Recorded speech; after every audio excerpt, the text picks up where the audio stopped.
Hello,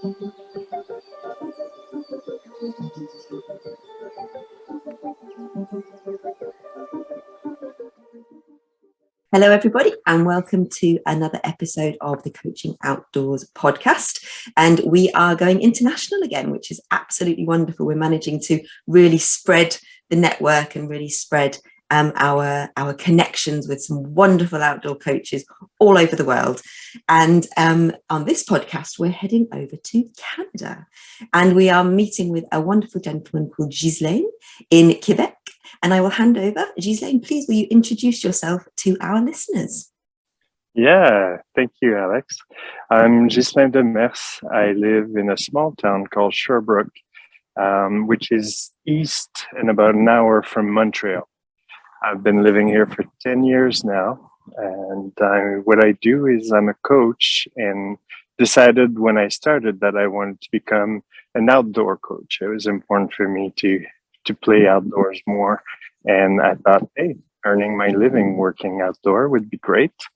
I have a 19-year-old daughter, and I spend most of my free time with her. And she's probably my biggest grander teacher. I learn a lot from my daughter. She's an amazing young woman. I also have a Siberian Husky that I shared the other part of my life with. She's always outdoors with me. She even comes with clients when I go walk and do the coachings. So that's what I am. I do coaching through three different approaches where sorry, not coachings, but I earn my living through three different approaches. I do the coaching, I also teach, and I'm a consultant. So some activities are more indoors when I'm consulting or when I'm teaching, but the coaching is all happening outdoors.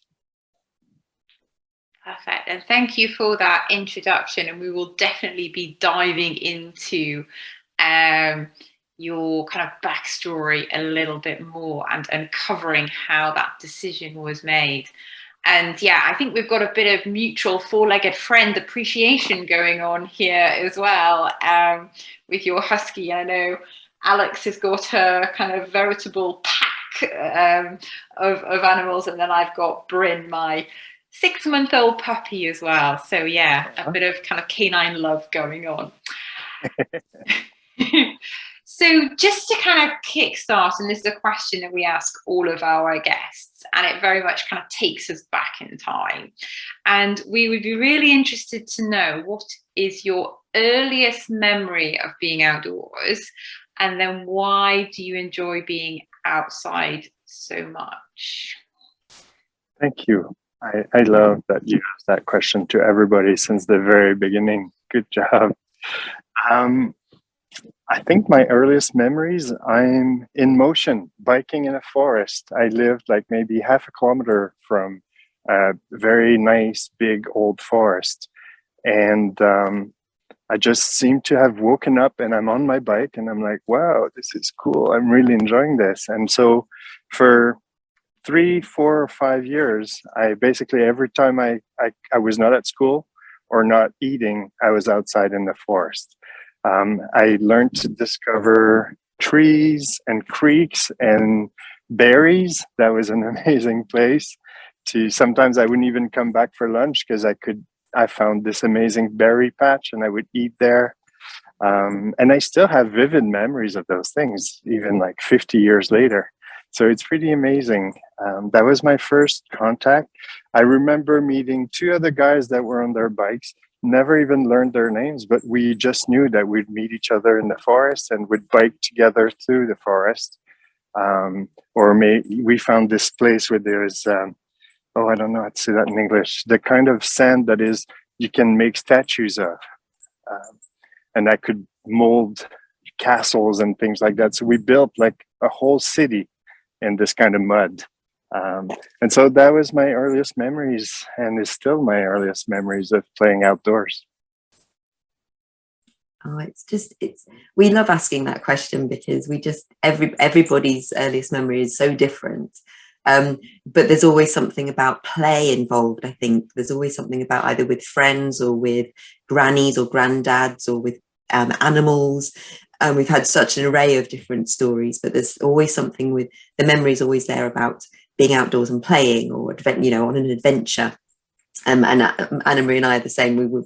We both grew up free range, as we call it, and we were just outside all day long, every day as well. If, as soon as the school holidays hit, that would be it, out in the morning, come home at night and eat, and then that would be it. So it's lovely to share that memory with us. Thank you, Ghislain. Pleasure. So now thinking about how you turned your love for the outdoors.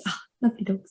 How you turned your love for the outdoors into your business. So what's the backstory? How did you become an outdoor coach, and what is it that made you want to work with your clients in the outdoors rather than the indoors? It's a long-ended answer that could bring us many rabbit holes. But basically, after starting university, I became very enthralled into nightlife, and I ended up working in bars and discovering dancing, and I was a DJ, and I did that for several years, paying my university fees through that. The flip side is that I didn't go as much in the outdoors as I would have liked to, and I kind of lost my connection to the outdoors. And eventually it translated into work. I ended up working, I was an urban planner, and I worked for the city of Vancouver in urban planning, and didn't spend much time in the outdoors. Although I was biking everywhere in the city, I still wasn't in the forest so much. Then went into a different line of work. I worked in retail for 20 years. And I was opening stores, outdoor stores in many different cities around the country. And it was an outdoor store, but I wasn't going so much outdoors. So coming to the end of that about 15 years ago, I decided that I wanted to have a change of career. And the last 7 years in the retail environment, I was coaching the different franchise owners, and I was helping them resolve their issues. And the very last client that I had with them said, Ghislain, why don't you go coach? You're a good coach, and that could be your next iteration of professional life. So I did that and decided to start my life as a coach. But I wanted to be, I wanted to be unique. I wanted to have an approach that didn't translate into what other people, I'm trying to show you dogs, what other people did. And so I jotted down on a piece of paper the different things that I could do that were dear to me. And one of the first things was working in nature. That came back to me, and I decided that I didn't know how I would do coaching in nature, but I would do that. And so my very first client, when I was on my own, I sort of sheepishly said, hey, what do you think if we go out in a park to do the coaching? And he was very enthusiastic about it. I was like, well, that's a good thing. And so we went in the park, and I worked with him for about 8 months before we had done what we had set out to do. And we did everything outdoors. He happened to be the president of an association of school principals, and he sent me school principals all the time. So my first beginning of coaching ended up being really, I didn't spend much time banging the drums about my business because clients were knocking at my door, and they were all coming to see the guy who works outdoors. So it became my trademark, and so that's how I started it. Oh, and I love that just description and use of the words like sheepish, and how you described your offering to your first client. And it's almost that resonated with me, because I remember when I was kind of taking a step away from the traditional kind of corporate indoors, it was almost like with embarrassment and super nervousness, and is someone going to go for this or not? And I kind of look back now and smile, and just I was on a call just before we met for this interview with a client, and now just the way I present it was just such kind of fluidity and such confidence, and it's just a part of me. And it's in our heads that we get stuck, and actually our clients are super interested and it's something different and they want to go for it. It's just we put the barriers up and construct them mentally in our heads. Oh, do people want to do this or not? So thank you for sharing that. And just thinking about the clients that you work with and the experience that you've gained, and drawing on your experience, why do you believe that coaching outdoors has, such a great benefit for our clients? What have you observed? And if you've got any case studies or examples that you're able to share, that would be amazing. I think I was not sure from the beginning that it was working, and I had no inkling on knowing why it would be working. But I had this gut feeling, and I had just finished a book that was saying that we should rely a little more on our intuitions. So my first intuition was that it feels good for me to be outdoors. Therefore, why wouldn't it feel good for the people that I coach and that I walk with? So that was the first very uneducated guess about why doing this might be a good idea. And then I realized with time, with experience, like within the first 5 years, I could totally see the effect that the first 30 seconds had on my clients. They would join me in whatever park or forest I was in, and they would often arrive in kind of a hyper state of mind. And within 30 seconds, everything calmed down. And my first question to them is always, how are you doing? And they know from the onset that when I ask that question, we've started working. So I set it up in our first meetings where I say, hey, I'm going to ask you my first question, and it'll always be up to you after that to start working and exchanging and talking about the different things you want to bring up. If you choose to talk about the weather, you can do that, but that's not really going to bring you to your objectives. So I ask, how are you? And right after that, very often they stop, they close their eyes, they take a big deep breath, and they're like, I've arrived. I'm ecstatic and I'm very hyper, but I'm happy to be here, and now I'm ready to move on to a different stage of working. I want to be in the outdoors with you so that we can take advantage of this environment. And those are not my words, they're really my clients' words. And so that was my second understanding of what's happening. It's just seeing how they connected with the outdoors. And then I became curious and I started looking at literature, and we're talking about like 2010, 2011. There was not much that I could find. So I got curious and I went to see a psychologist, and I said, can you explain to me what's going on with my clients and why it seems to be working to be coaching them outdoors? So he came with me on between 8 and 10 coachings that I had. I had asked the permission to my clients, and they accepted that Glenn would come with us, and he walked with us over about a month and observed what we were doing. And he started doing research on his own, and maybe 6 months later sent me a report and basically outlining the fact that when we're walking, one of the interviews you had earlier said something about when we're shoulder to shoulder, we're looking at the horizon. And that's exactly what Glenn said, is like looking at the horizon opens up all sorts of possibilities, and people become creative, people become hopeful. And those are great basis for an intervention like you're doing. And so he shared a few resources with me, a few readings to do. And then in 2015, there's a slew of books that came out that were inspiring because they were talking about the effect of nature on people in working environments. So like some examples were teams that went to their office one morning, did a test, a cognitive test, and then in the afternoon went in the outdoors, and while in the outdoors did the same cognitive test, and they were scoring higher.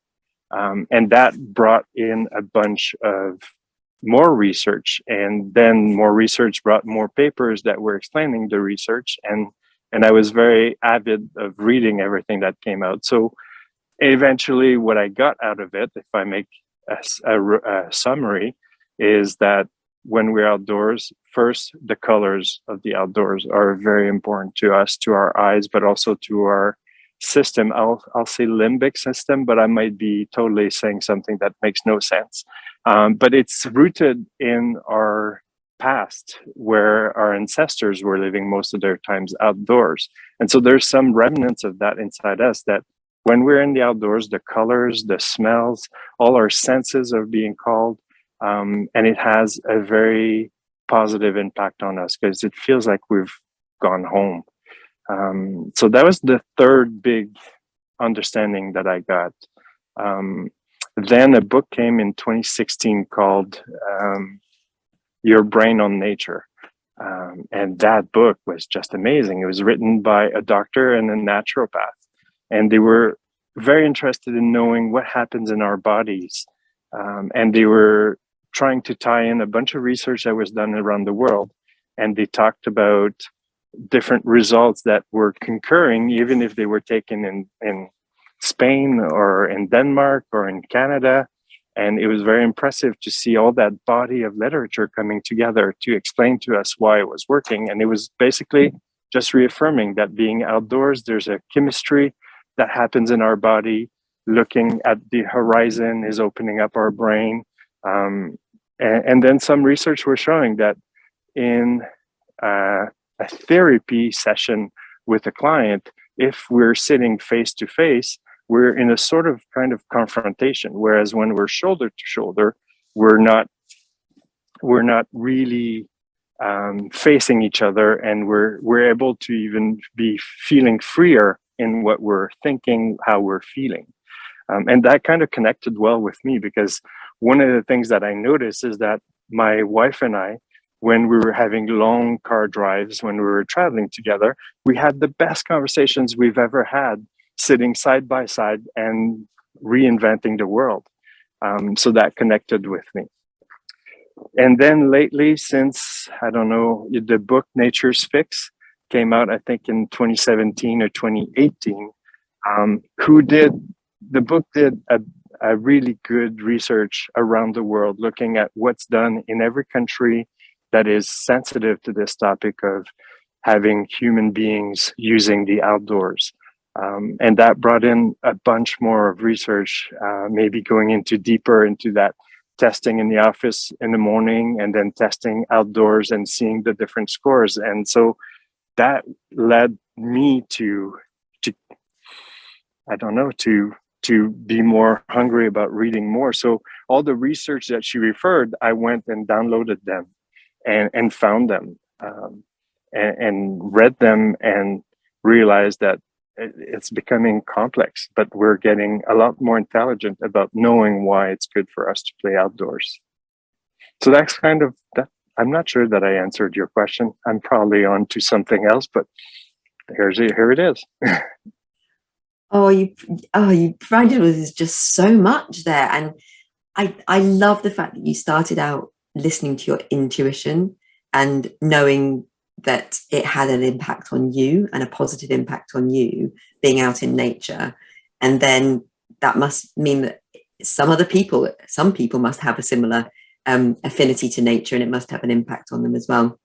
And being able to sort of watch your clients for that first sort of 30 seconds or so, and just see them physically relax and sort of bring themselves into the moment, and shed some of that stress that you've said there. And a lot of what you said really echoes some of our other guests who've described similar experiences with their clients. Just really helping them to walk in nature helps them to kind of shed a lot of that and really become very present with what they're trying to, their challenges or their objectives, as you said.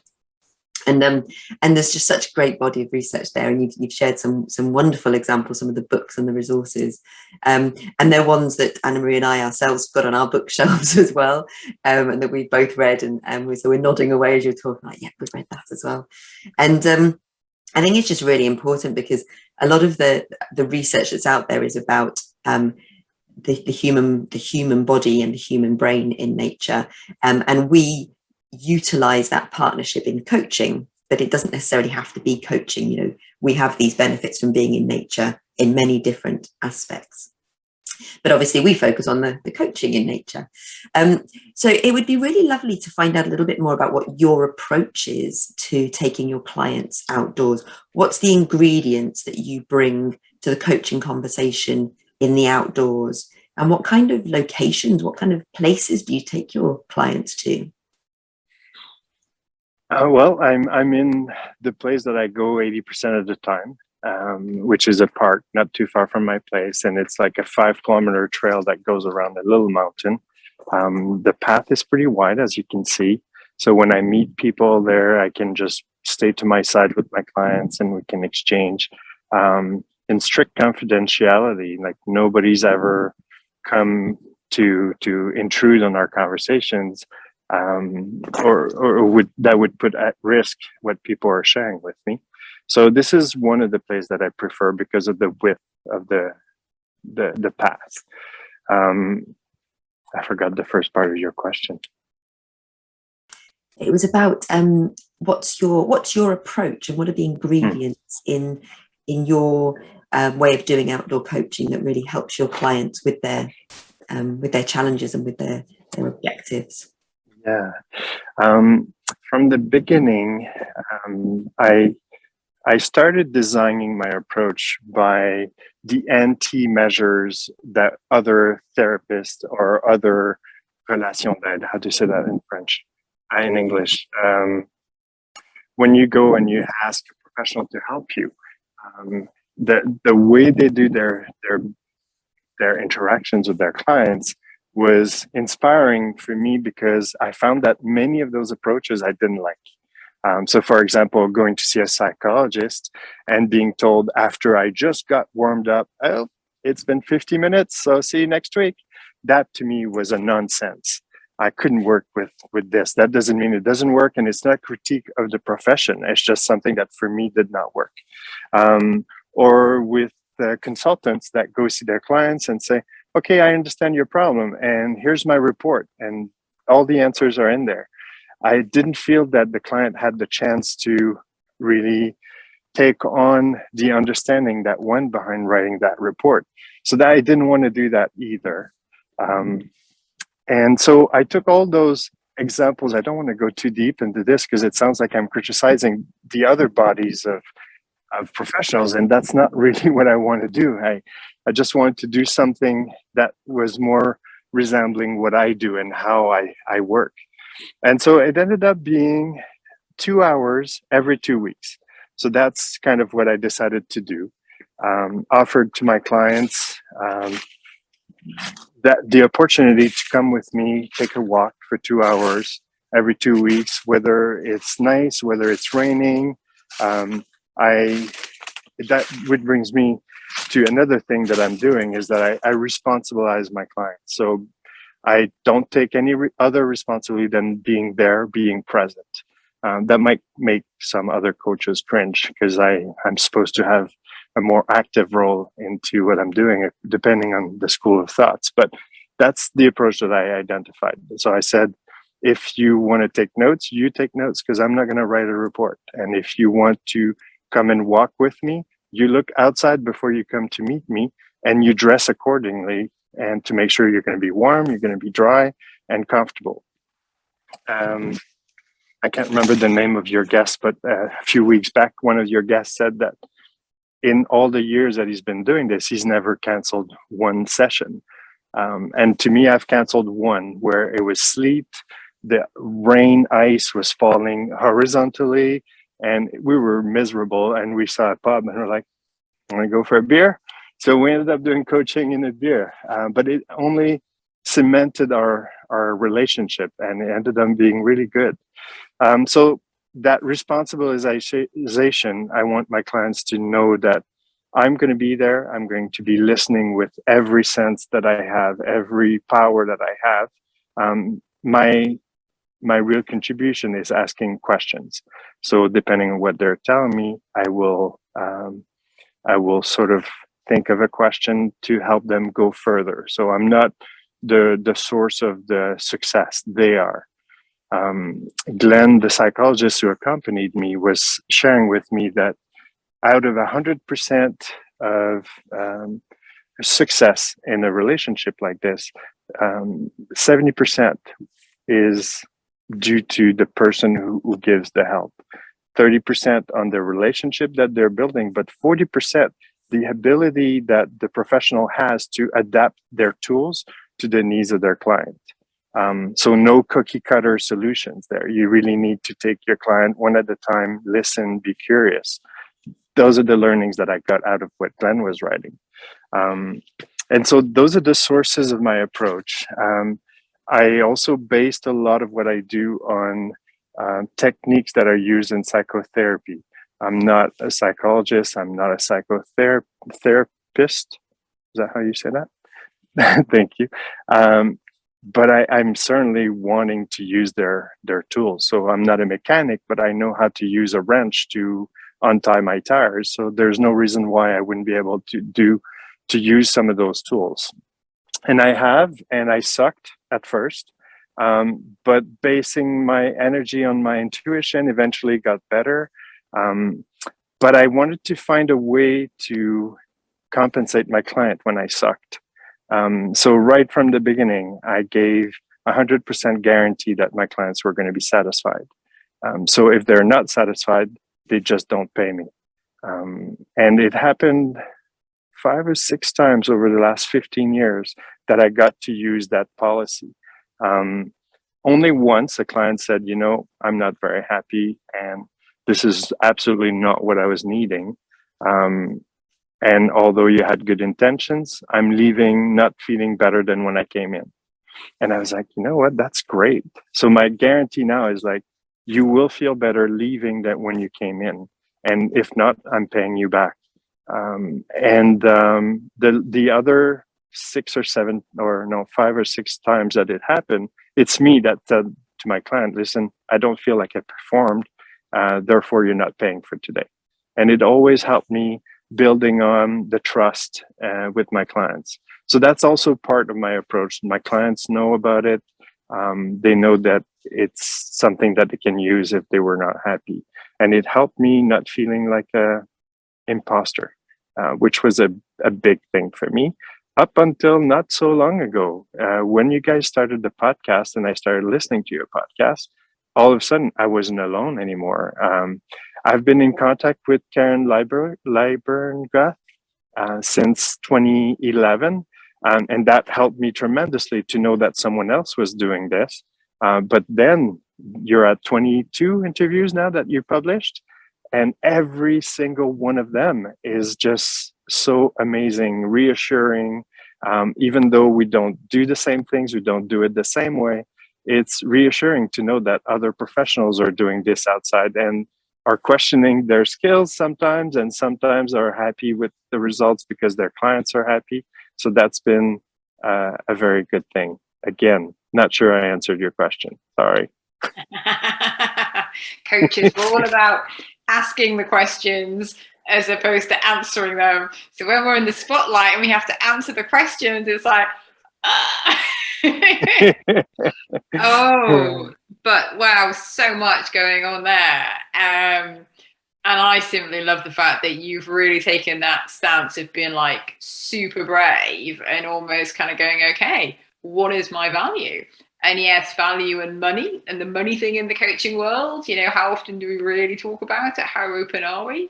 And actually putting ultimately in the hands of our clients and going, okay, so what is my worth? What is my value? What am I bringing to this partnership?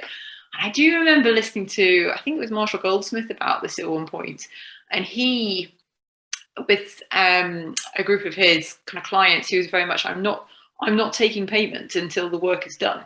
And when the work is done, you will pay what you feel is appropriate for the work that we have done together. And that is, if you're setting out on a coach and, from a business development perspective as well, and how you cover your kind of financial needs is an interesting one. But I really, really applaud you. And also for kind of having that awareness in the moment of going, actually, the quality of the coaching that I've given you within the session today, that was not up to what was needed. I couldn't, serve in the moment and have that, authenticity and confidence and courage to be able to verbalize that. That definitely says a lot about you as an individual, as a person, and how you form your relationships with your clients. So thank you for, and I'm sure a lot of our listeners will be really kind of inspired, and anyone listening would love to hear your kind of thoughts about that. Yeah, definitely. So we've very much kind of dived into the evidence side of things, and you've kind of kindly shared a bit about the approach as well. And it's almost revisiting the evidence, and if we feel that we've worked through this and there's nothing more to add, that's absolutely fine. But it's almost like with our clients and the need for evidence for them, what have you found being kind of like particularly helpful when you've been working with clients, or more kind of onboarding clients, or they almost kind of sold on the idea already? And again, any specific case studies would be amazing. I'm just going to wipe my nose, so watch the forest for a minute. Well, there's two resources that have been helpful. Jonathan Passmore, in the Coach's Handbook, the book in which you wrote a chapter, it doesn't talk much about why coaching is working outdoors, but it gave me a structure that helped me identify areas of improvement for my technique, my approach.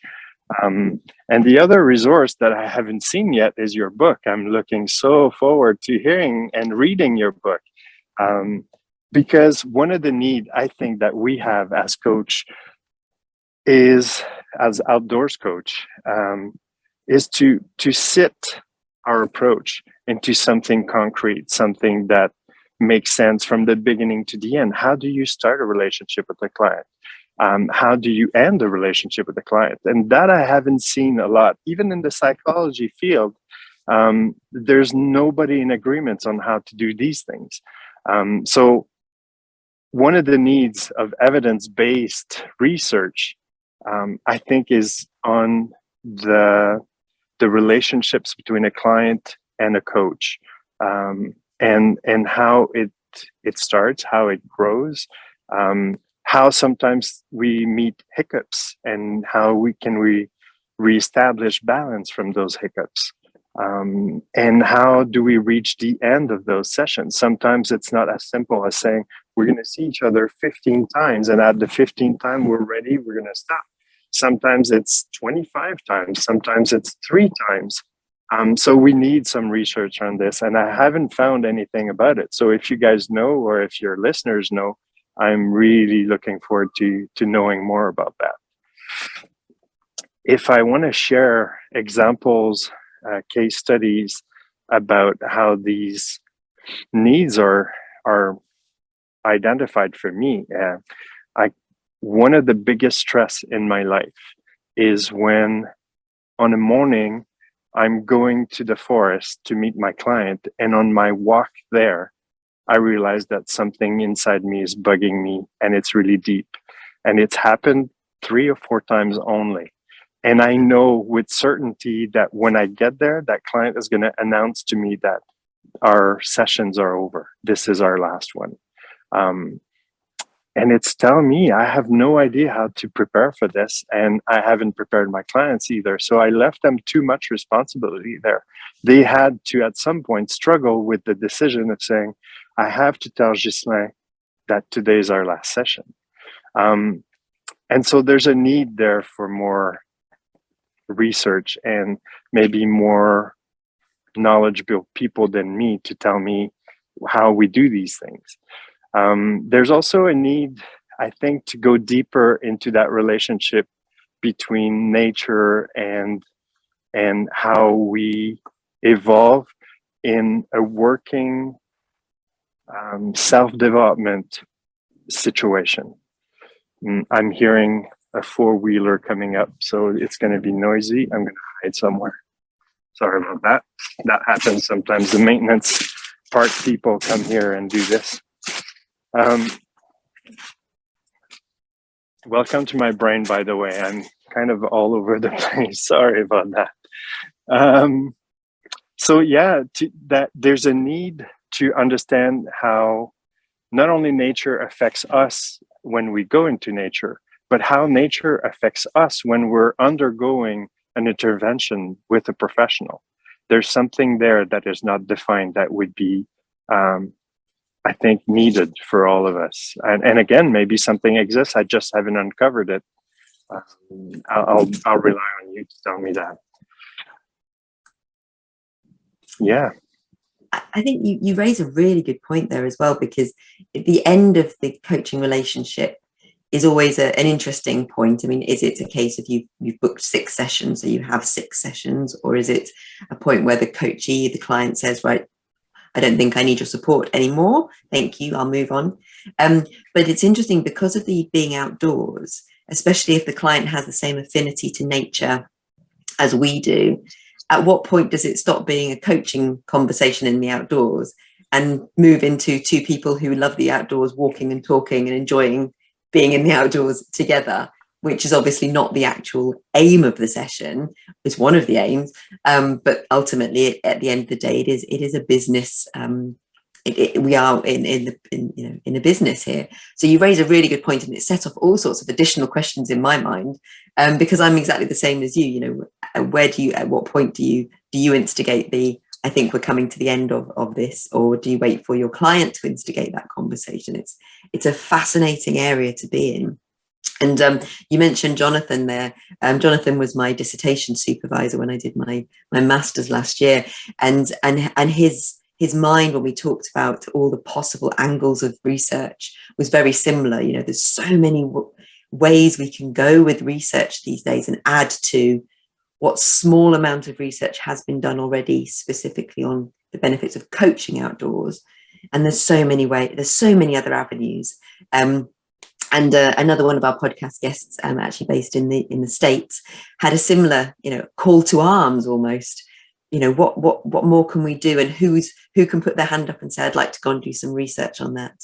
And Anna Marie and I are very lucky. We have a number of people contacting us after each podcast, saying that they've got ideas for research, or they're about to start their master's or their degree in coaching, and they've got an idea for a research project, and could they talk to us about it? And we just love that, because we've got ideas for research projects as well. But it's like, do we do research? Do we write the book? There's so many things out there that we want to do. So thank you for sharing those with us. And just before we kind of summarize for today and draw to a close, you've mentioned Jonathan, you've mentioned Karen, you've mentioned some of the books that you've read. Are there any other resources that you can think of that, if somebody is wanting to start coaching in the outdoors for the first time, is there anything else that you would guide them towards as a kind of starter for 10 in their journey to become an outdoor coach?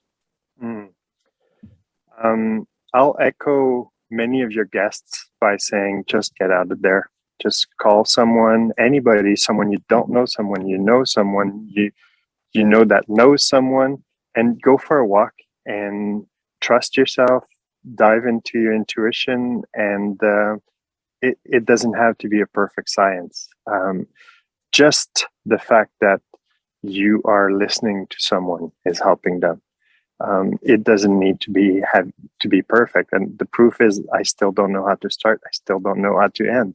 But I'm getting very good comments from my clients that are happy with what we're doing. So I'm not an imposter. I know that now, but I'm certainly not the best practitioner. I'm a little, how do you say that when you draw something that is not perfect from the start, but it's the base of your development. So I feel I'm really much there, and I have more questions that I have answers for.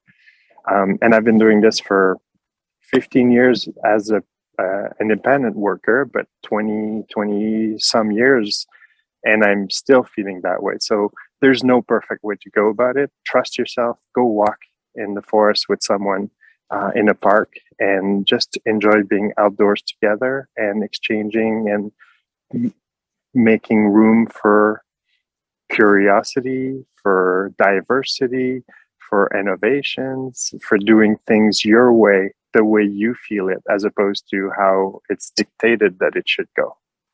That's kind of what I would say. I sound like an anarchist. Not at all, not at all. And very much letting go of perfection is key. We often constrain ourselves in the pursuit of it, and it can kind of tie us up. And ultimately, we are all evolving, we're all growing, we're all learning. Our styles, our approach will change. You know, the outdoor coaching community is growing as people are kind of connecting, and it's, you know, the power of the internet to be able to share ideas and just be curious, I think, is what lies very much at the heart of it. So just really a big thank you for joining us.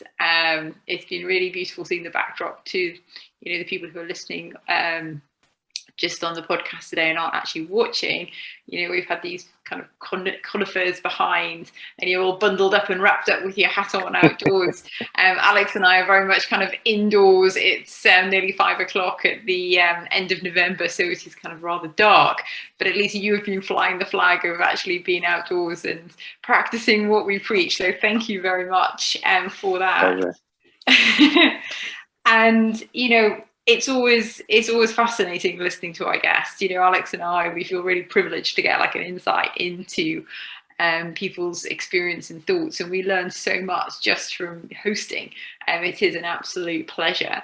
And today, very much learning from your backstory and your kind of formative career, kind of moving in different professions, and then kind of coming into the coaching world. And you've really kind of signposted some of the evidence, but then brought it back to, you know, you as an individual and that kind of responsibility that lies with the client and placing it, you know, in their hands, and how that kind of shifts the dynamic. And very much brought this idea of beginnings and endings, but yet the ending is a new beginning.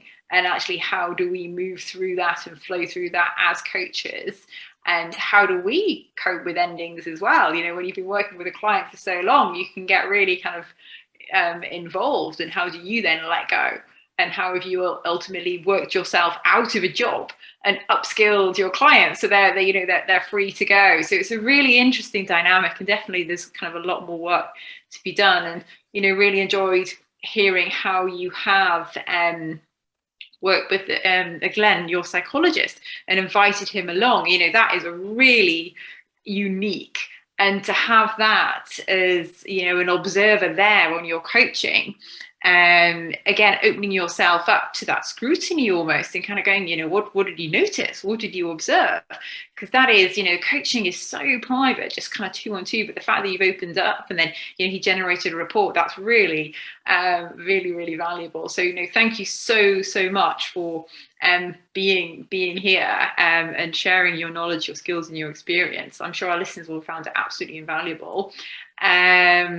So yeah, a big thank you. And for our listeners listening in, you know, any questions, what are your thoughts? We'd love to hear.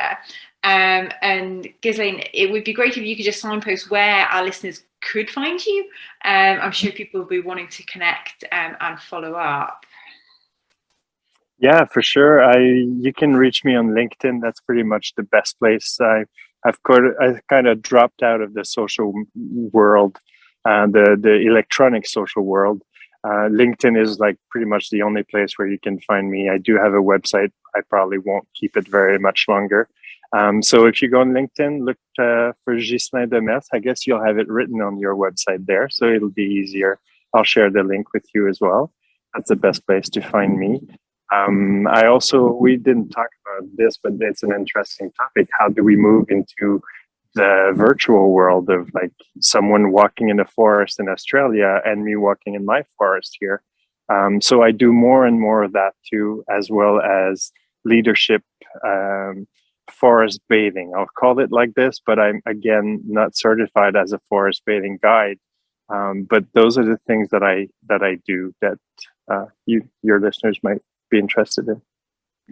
Perfect. And we will pop all the links up on the website and also signpost the resources that you have mentioned.